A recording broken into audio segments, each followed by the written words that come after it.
G'day legends, in this video we have the VE Holden Commodore and we're going to be replacing the under dash aircon actuator. So we had a faulty one in this car and the air was stuck on the top demister only and none of the air was coming out of the face vents. So in this video I'll show you what I did to get to the faulty one and replace it with a brand new one.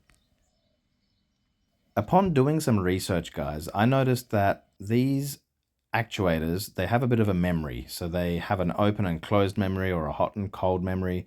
There are 4 of these motors under the dash, and if you get lucky, you're able to reset or recalibrate them back to their proper function, because sometimes they forget their mode or they forget their position. So turn the ignition on, turn the radio off, and make sure the engine's not running.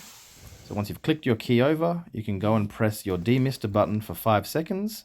So click and hold that button until you start to hear the actuators start to cycle. So if you don't get lucky and there actually is an issue with one of these motors, doing this recalibration test will show you which of the 4 motors is faulty, because you won't see it moving or you won't hear it moving.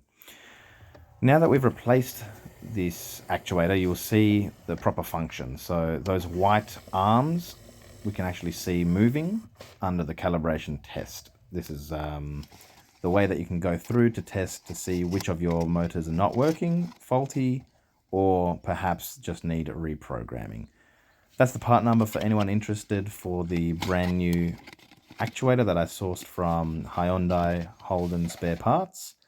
And this is what the unit looks like when fully removed from the car. There's a mechanism at the front and the back that spins and moves the actuator arm. I think the item here cost me about 20 to 30 bucks.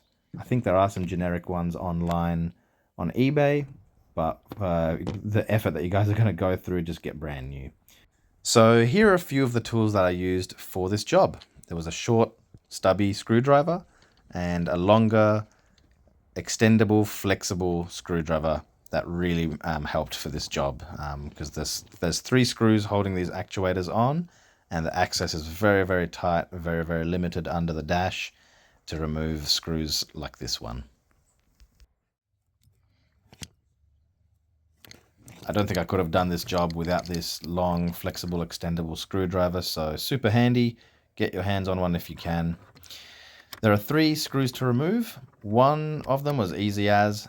The second one and third one, the access was a lot more tricky, but as soon as you remove those 3 screws, you're going to get to a point where you're able to remove the actuator from its resting position.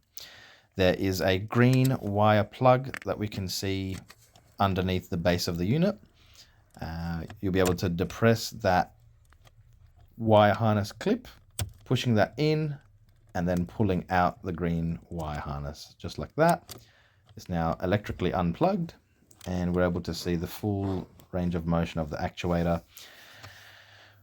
I would suggest removing the actuator and the white arm that's connected to the actuator as one whole unit. And we'll see what that looks like a bit closer up now.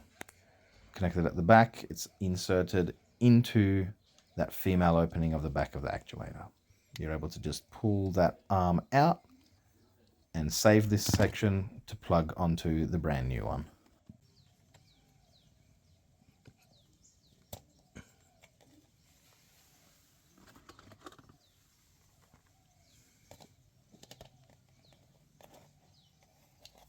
Out of curiosity, I thought I would test the older one, which is in my hands currently, and we can see that obviously not connected to the car right now. That internal mechanism with the cog is actually slightly loose and I could spin it by hand. I did notice on the brand new unit, however, that cog was tight as. I couldn't move it by hand, it was solid. So perhaps that indicates to us the wear and tear of the internals of the old one. Okay, so we're done with the old one. We can get that out of the way. We'll grab that arm, plug it into the brand new one, and then we're able to start to reinstall back to the car.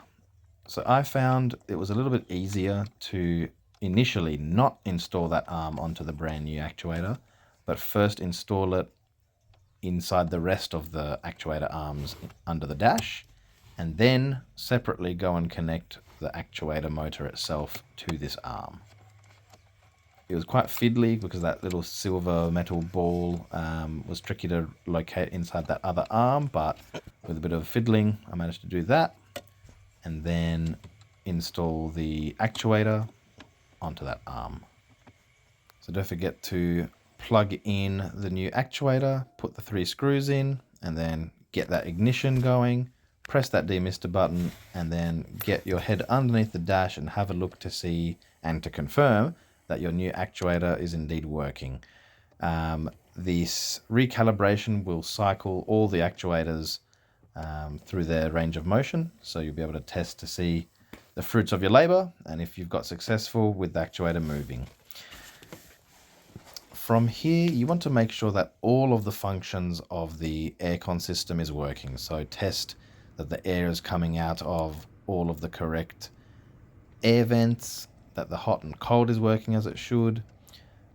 So in this case, for this car, the air was stuck coming out of only the demisters at the front windshield, no matter which selection for the feet or the face that you put the aircon into, the function was only coming out of the top vents. So it was great to see for this customer that all of the foot vents, the face vents, everything was working as it should have. Pretty crazy that this one actuator under the dash here was controlling all of these other functions. So it was a great success and a very happy customer. So again, the recalibrating function can help you listen out for any clicking or any strange noises to tell you which of the 4 actuators have the fault. So hopefully this video helps out anyone else that's watching. Feel free to reach out to my business Handy Auto Care for similar repairs or audio and LED upgrades. Above all, thank you for watching this video, and hopefully this video helped someone out there. Please leave a comment if this video helped you out, and looking forward as always to the next video. Give us a follow on Instagram. Thanks very much, guys.